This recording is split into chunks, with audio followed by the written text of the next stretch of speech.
दर्शकवृन्द नमस्कार। जनधारणा खबरको युट्युब च्यानलमा यहाँहरूलाई स्वागत गर्न चाहन्छु। म निमकान्त पाण्डे। आज 2080 पुस 4 गते।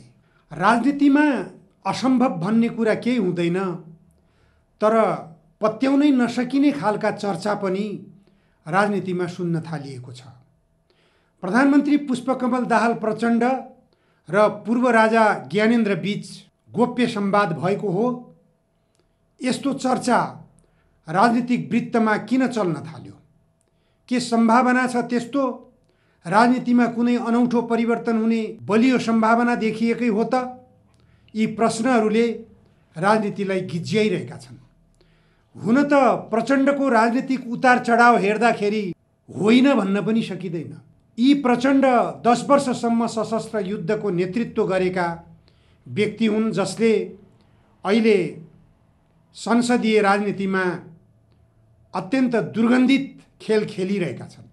यिनका गतिविधिहरू हेर्दा पूर्व राजाहरूका गतिविधि भन्दा कुनै पनि कोणबाट प्रशंसा लायक गतिविधि छैनन्। बरु पूर्व राजाहरूले कमसेकम देश र जनताको निम्ति केही सोचेर काम गरेका देखिन्थे। निरङ्कुशता शासक वर्गमा चाहना हुन्छ, त्यो चाहना राजाहरूमा पनि थियो र अहिले प्रधानमन्त्री पुष्पकमल दाहाल प्रचण्डमा पनि विद्यमान देखिन्छ। प्रचण्डले युद्धकालमा पनि आफ्नो निरङ्कुशता पार्टीका नेतृत्वहरू विरुद्ध चालेकै हुन्। त्यो हामी सबैले देखेको कुरा हो। पार्टीभित्रका गतिविधिहरूलाई हामीले नियालेर हेर्ने हो भने कतिपय होनहार नेताहरू माओवादी भित्रै आन्तरिक द्वन्द्वका कारणबाट मारिएका छन्। युद्धका दौरानमा मारिन सक्ने सम्भावनालाई नकार्न सकिँदैन। तथापि त्यो प्रचण्डको पार्टीभित्र लाद्न खोजिएको निरङ्कुशताको कदम थियो। त्यो आफू निरङ्कुश बन्नकै निम्ति प्रचण्डले यान प्रसाद गौतम जस्ता होनहार युवाको पनि हत्या गराए, आरोप त्यही लाग्दै आएको छ। डाक्टर बाबुराम भट्टराईलाई पनि श्रम शिविरमा लगेर बन्धक बनाइएको थियो। त्यो बेला व्यापक चर्चा बनिरहेको थियो, डाक्टर बाबुराम भट्टराई मारिए अथवा मारिँदैछन्, यस्ता खालका चर्चाहरू पनि व्यापक चल्दै आएका थिए। तथापि डाक्टर बाबुराम भट्टराई जीवित अवस्थामै राजनीतिक नेतृत्वमा आइपुग्नुभयो र यो देशको प्रधानमन्त्री पनि बन्नुभयो। निष्कलङ्कित भएर प्रधानमन्त्रीको कुर्सीबाट बाहिरिएको एउटा मात्र व्यक्ति, त्यही व्यक्ति हो डाक्टर बाबुराम भट्टराई, जसलाई प्रचण्डले श्रम शिविरमा लगेर सजाय दिनुभएको थियो। त्यसपछि आफ्नो प्रतिस्पर्धामा कोही पनि नआओस्, प्रचण्डको चाहना युद्धकालमा त्यो देखियो। प्रष्ट रूपमा युद्धकालमा उहाँका क्रियाकलापहरू मोहन वैद्य किरणलाई भारतमा पक्राउ गराउनु, सीपी गजुरेललाई भारतमा पक्राउ गराउनु, प्रचण्डका प्रतिस्पर्धाको रूपमा उत्रिन सक्ने सम्भावित पार्टीभित्रका नेताहरू, शीर्ष नेताहरू मध्येमा मोहन वैद्य किरण र सीपी गजुरेल पनि पर्नुहुन्थ्यो। बाबुराम भट्टराईलाई श्रम शिविरमा, किरणलाई जेलमा, सीपी गजुरेललाई जेलमा, रामबहादुर थापा बादललाई एउटा नाटकीय आरोपमा सबैलाई थचार्ने काम पुष्पकमल दाहाल प्रचण्डले गरिदिनु भयो। त्यही बेलामा पार्टीले लाइन लियो प्रचण्ड पथ। प्रचण्ड पथ कहाँ गएर विसर्जन भयो? कहाँ पुग्यो प्रचण्ड पथ? प्रचण्ड पथ शान्ति प्रक्रियामा आउँदै गर्दा प्रचण्डले भन्ने गर्नुभएको थियो, अब 10 वर्षमा नेपाललाई हामीले सिङ्गापुर बनाएर छोड्छौँ। यो अहिले पनि प्रचण्डले बोलेका शब्दहरू सुन्न सकिन्छ। साँच्चै भन्दा माओवादी नेतृत्वले चाहेको भए, इमान्दारिता देखाएको भए नेपाललाई सिङ्गापुर बनाउन कुनै कठिनाइ थिएन। सिङ्गापुर भन्नाले सिङ्गापुर जत्तिकै विकसित नेपाल बनाउन कुनै कठिन थिएन। यो नेपाल तमाम सम्भावनाहरू भएको देश हो, विकासका सम्भावनाहरू। तर ती विकासका सम्भावनाहरूलाई पछ्याउनेतर्फ पटक्कै पनि नेतृत्व तहले ध्यान दिएन। हिजोका पञ्चायतकालीन शासकहरू चाहे राजाहरू हुन्, चाहे राजाको छाहारीमा रहेर काम गर्ने तत्कालीन पञ्चायती शासकहरू हुन्, अथवा त्यसपछिका संवैधानिक राजतन्त्रकालका शासकहरू हुन्, कुनै पनि शासकहरूले यो देशको विकास गर्नेतर्फ चिन्तन बनाएको देखिएन। त्यो अवस्थामा 10 वर्षभित्र नेपाललाई सिङ्गापुर बनाउँछु भनेर उद्घोष गर्दै आइरहेका प्रचण्डले सत्ताको बागडोर सम्हाल्दै गर्दा आम नेपाली जनतामा प्रचण्डप्रति आशा पलाउनु स्वाभाविक थियो। तर प्रचण्डको शासन कतातिर गइरहेको छ? प्रचण्डको शासन नेपाली जनताले पत्याउनै नसक्ने, चिताउँदै नचिताएको गन्तव्यतर्फ प्रचण्डको शासन गइरहेको छ। यो शासनलाई लोकतान्त्रिक सुशासन भनेर पनि नामाङ्करण दिएको छ। प्रचण्डको यो शासनलाई लोकतान्त्रिक शासन भन्ने, यो शासनलाई सुशासन भन्ने, यो शासनलाई समाजवादतर्फको गन्तव्य तय गरेको शासन भन्ने हो भनेपछि यो देशले उन्नति गर्न सक्ने छैन। समुन्नतिको बाटो यो देशले लिन सक्ने छैन। यस्तो भद्दा खालको राजनीतिक क्रियाकलाप प्रचण्डबाट देखाइएको छ। उहाँका पछिल्ला गतिविधिहरूबाट सबै छर्लङ्ग हुँदै आएका छन्। चाहे एनसेल प्रकरणलाई हेरौँ हामी, चाहे सुन तस्करी प्रकरणलाई हेरौँ हामी, चाहे ललिता निवास जग्गा प्रकरणलाई हेरौँ हामी, चाहे नक्कली भुटानी शरणार्थी प्रकरणलाई हेरौँ हामी, प्रचण्डले सुशासन दिनको निम्ति चालिएका कदमहरू हुन्। यी चालिएका कदमहरूमा प्रचण्डको गन्तव्य कता हो? प्रचण्डले हिजो राज्य व्यवस्था समितिको बैठकमा गएर आफ्ना बडा उदेक लाग्दा गतिविधिहरू प्रदर्शित गर्नुभयो। सुन्नेहरूलाई पनि लज्जाबोध हुनुपर्ने अवस्था थियो। उहाँले भनिदिनु भयो, अहिले यो देशको 1.5 खर्ब सम्पत्ति, यो देशको राजस्व, यो देशको स्वामित्वमा आउँदै गरेको एउटा कम्पनी हिनामिना गर्ने गरिकन जुन व्यक्तिले आफ्नो स्वामित्व, आफ्नो कब्जा जमाउन खोजिरहेको छ एनसेल नामको कम्पनीलाई, त्यो सतीशलाल आचार्यको सिङ्गापुर स्थित घरमा म पनि गएर बसेको हुँ, शेरबहादुर देउवा पनि गएर बस्नुभएको हो, केपी ओली पनि गएर बस्नुभएको हो भनेर प्रधानमन्त्री पुष्पकमल दाहाल प्रचण्डले खुलासा गरिदिनु हो। यसमा उहाँको इमान्दारिता मान्नुपर्छ। इमान्दारिताको निम्ति प्रधानमन्त्री पुष्पकमल दाहाललाई धन्यवाद। यसले स्पष्ट गर्छ प्रधानमन्त्री पुष्पकमल दाहाल सबैको संयोजक बन्नुभएको छ। सतीशलाल आचार्यसँग प्रधानमन्त्री प्रचण्डले लेनदेन गर्नुभयो कि गर्नु भएन दोस्रो पाटो, तर सतीशलाल आचार्यसँग प्रधानमन्त्री पुष्पकमल दाहाल प्रचण्डको सम्बन्ध त रहेछ नि। उहाँको स्वीकारोक्तिले यो कुरा स्पष्ट गरेको छ। 1.5 खर्बको सम्पत्ति 6 अर्बमा बिक्री गरेर राष्ट्रिय सम्पत्ति हिनामिना हुन थालिरहेको छ। त्यो राज्यको कब्जामा कसरी लिने नेपालमा कानुन छैन। त्यो कानुन बनाउन प्रचण्डलाई केले छेकेको छ? किन रोकिनु भएको छ? उहाँ कसले रोकेको छ उहाँलाई? कानुन बनाएर पनि एनसेलको सम्पत्ति राज्यको कब्जामा लिनुपर्ने होइन। त्यो आम नेपाली जनताको सम्पत्ति होइन। यो प्रधानमन्त्री पुष्पकमल दाहाल प्रचण्डले गम्भीरतापूर्वक ध्यान दिनुपर्ने कुरा हो। अहिले तपाईँ देशको कार्यकारी प्रमुखको हैसियतमा रहेको बेलामा नेपाल राष्ट्रको स्वामित्वमा आउँदै गरेको सम्पत्ति हिनामिना हुन गइरहेको छ। यो यदि हिनामिना भयो भने, तपाईँ देशको कार्यकारी प्रमुख भएको बेलामा हिनामिना भयो भने तपाईँले यसको जवाबदेहिता दिनुपर्छ।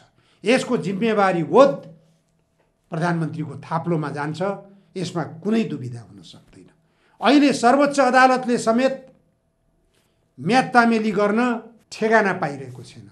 आजियाटाको ठेगाना पनि पाइएन, सतीशलाल आचार्यको पनि ठेगाना पाइएन। यी दुवैलाई अभियुक्त बनाएर यी दुई बीचमा शेयर आदान प्रदान गरिएको खारेज गरी पाऊँ भनेर सर्वोच्च अदालतमा पनि रिट परिसकेको छ। सर्वोच्च अदालत अन्योलग्रस्त छ, उसले म्याद काट्न पाएको छैन। यो अवस्थाले के सङ्केत गरिरहेको छ? प्रधानमन्त्री पुष्पकमल दाहाल प्रचण्डको सरकार सर्वत्र असफलताको बाटोतर्फ गइरहेको छ। यो असफलताकै कारणले गर्दा पुष्पकमल दाहाल प्रचण्ड निराश बन्न खोज्नु भएको हो। त्यही कारण उहाँको बारेमा पूर्व राजा ज्ञानेन्द्रसँगको संवादको चर्चा चलेको हो। उहाँ असफल बन्नुभयो भने जे पनि गर्न सक्नुहुन्छ, यो देखिएको कुरा हो, पारदर्शी भइसकेको कुरा हो। उहाँका क्रियाकलापले सबै छर्लङ्ग पारिसकेको कुरा हो। उदाहरणको लागि हामी लिन सक्छौँ एमसीसी सम्झौता प्रचण्डले किन गर्नुभयो? उहाँलाई व्यक्तिगत त्रासको कारणले गर्दा एमसीसी सम्झौता गर्न पुग्नु भएको हो भन्ने कुरा स्पष्ट छ।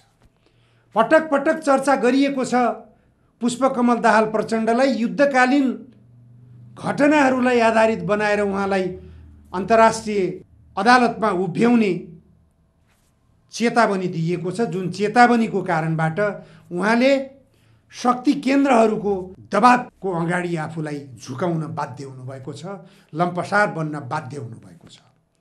यो आरोप होइन, यो अनुमान मात्र होइन, यो तथ्यमा आधारित विश्लेषण पनि हुन सक्छ। यदि होइन भने प्रचण्ड जस्तो देशभक्ति भावना भएको व्यक्तिले किन यस्ता खालका गतिविधिहरू गरिरहनु भएको छ? प्रचण्डले आफूलाई देशभक्त भनिरहनु भएको छ। एउटा भिडियो मलाई विदेशतिरबाट प्राप्त भएको थियो। विदेशमा बस्ने युवाहरूले प्रधानमन्त्री पुष्पकमल दाहाल प्रचण्डबाट बोलेको भाषणको भिडियो नेपालमा हेर्न पाइएको थिएन, विदेशबाट प्राप्त गरेर हेरियो। हुन त नेपालमै उहाँले बोलेको विषय हो।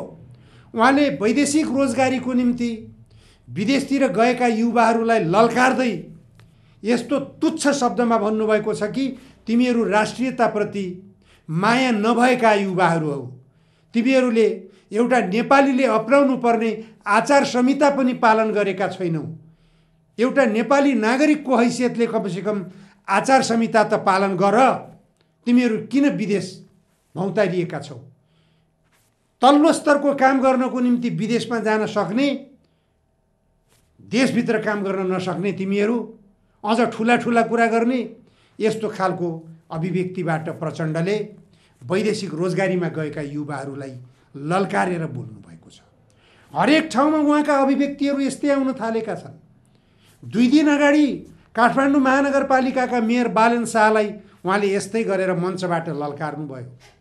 हिजो प्रतिनिधि सभाको राज्य व्यवस्था समितिको बैठकमा रवि लामिछानेसँग त्यस्तै दोहोरी चल्यो उहाँको, पुष्पकमल दाहाल प्रचण्डको। उहाँलाई सुहाउने होइन पटक्कै पनि। प्रचण्डबाट नेपाली जनताले ठुलो आश गरेका छन्, ठुलो आश गरेका थिए, अहिले पनि ठुलो आश गरेका छन्। प्रचण्डको विकल्प को हो? नेपाली जनता अन्योलग्रस्त छन्, कोही छैन। यस्तो अन्योलग्रस्त अवस्थामा देशको बागडोर सम्हालेको प्रचण्डका अभिव्यक्ति किन यस्ता आइरहेका छन्? विवादित व्यक्तिहरूसँग उनको सामिप्यता, उनको दोहोरी, प्रतिस्पर्धा गर्नै नपर्ने खालका पात्रहरूसँग भइरहेको प्रतिस्पर्धा, यही प्रतिस्पर्धा बीच प्रधानमन्त्री पुष्पकमल दाहाल प्रचण्ड र पूर्व राजा ज्ञानेन्द्र शाहको बीचमा संवाद भएको चर्चा भित्रको रहस्य के हो? अहिले राजा आऊ देश बचाऊ भनेर जनताले पूर्व राजा ज्ञानेन्द्रलाई सडकबाट हार गुहार गरिरहेका छन्। जनता पूर्व राजा ज्ञानेन्द्र ठाउँ ठाउँमा अभिनन्दन कार्यक्रमहरूको सम्मान स्वीकार गर्न सडकमा उत्रिने अवस्था आइरहेको छ। यही पुसको दोस्रो सातामै राष्ट्रिय प्रजातन्त्र पार्टीले रूपन्देहीमा पूर्व राजा ज्ञानेन्द्रलाई अभिनन्दन गर्ने कार्यक्रम गरिरहेको छ। राजावादी राष्ट्रिय प्रजातन्त्र पार्टीले सडक आन्दोलन गरेरै पनि राज संस्थालाई पुनर्स्थापना गर्ने चेतावनी दिइसकेको छ। यो अवस्था बीच देशको कार्यकारी प्रमुखको हैसियतले आन्दोलनको तय गरेर सडक आन्दोलनमा जान खोजिरहेको राजनीतिक शक्तिलाई संवादमा बोलाउने कि नबोलाउने? बोलाउनु जरुरी हुन्छ।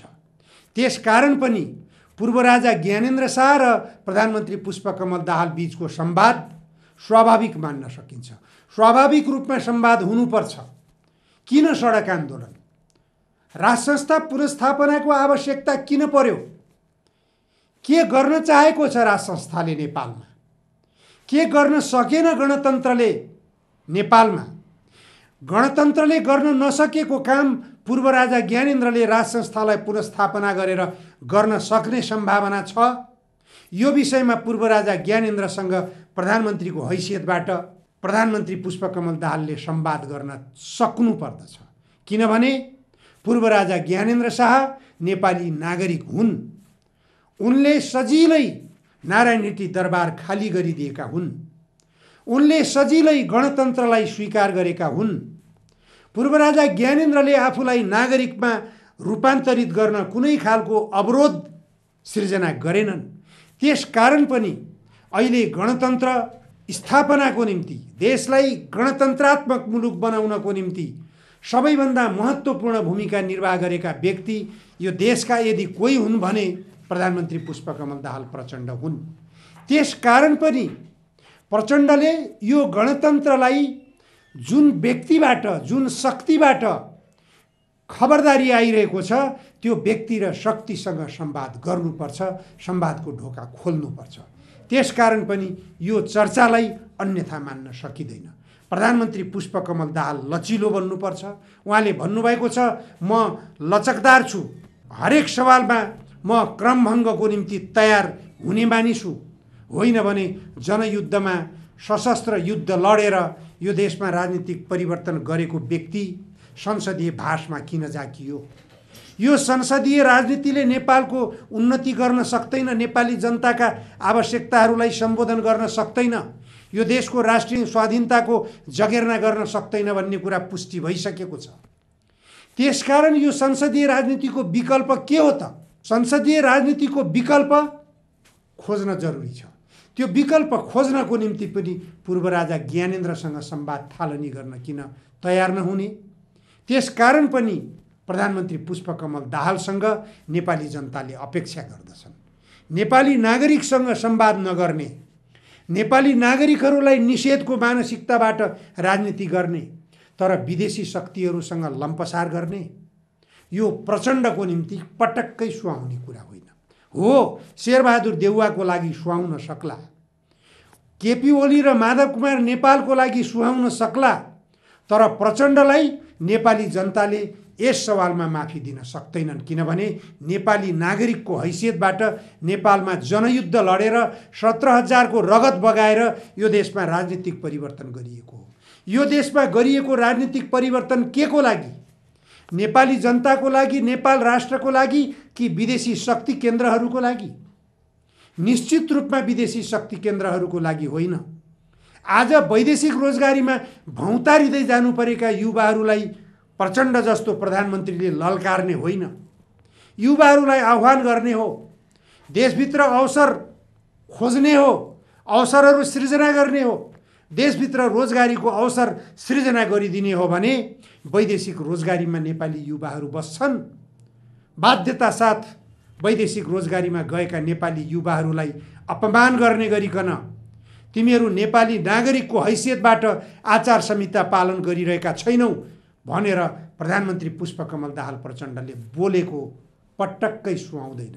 यस्तो बोल्ने अधिकार प्रधानमन्त्री पुष्पकमल दाहाल प्रचण्डलाई छैन।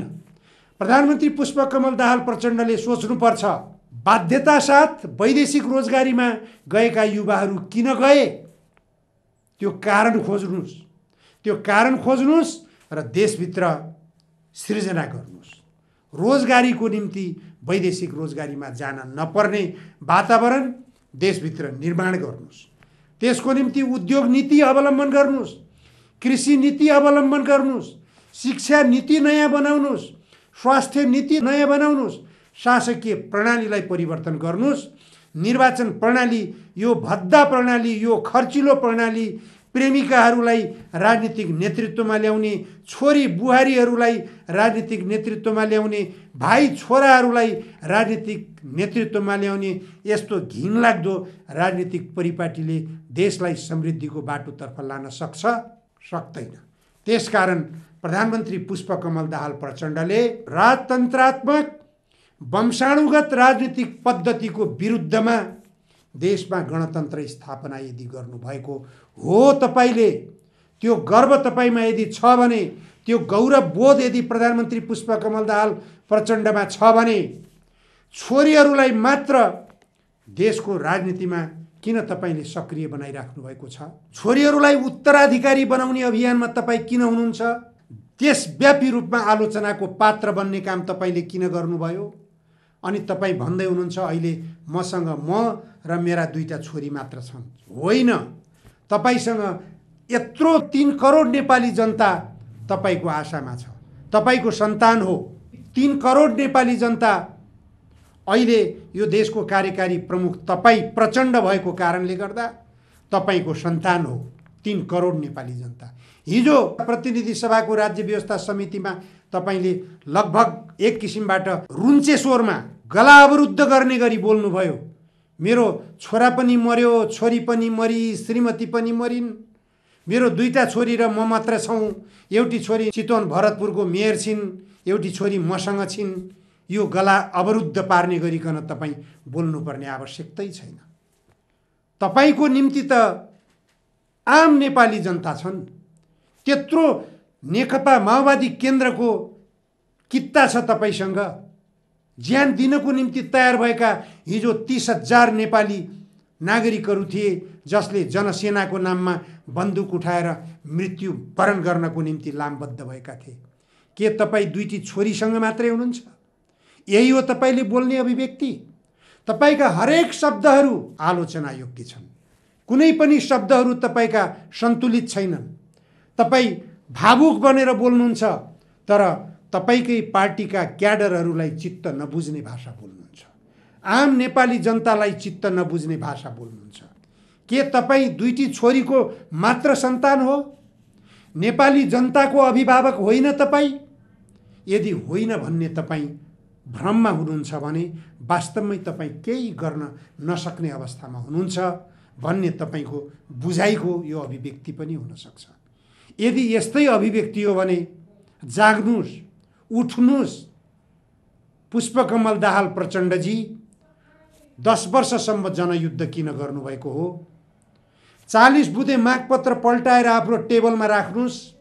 यो देशको कार्यकारी प्रमुख हुनुहुन्छ तपाईँ, अझै तपाईँले 1 वर्ष यो देशको बागडोर सम्हाल्ने तपाईसँग जिम्मेवारी छ। 1 वर्षभित्र तपाईँले यो देशलाई काया पलट गर्न सक्नुहुन्छ।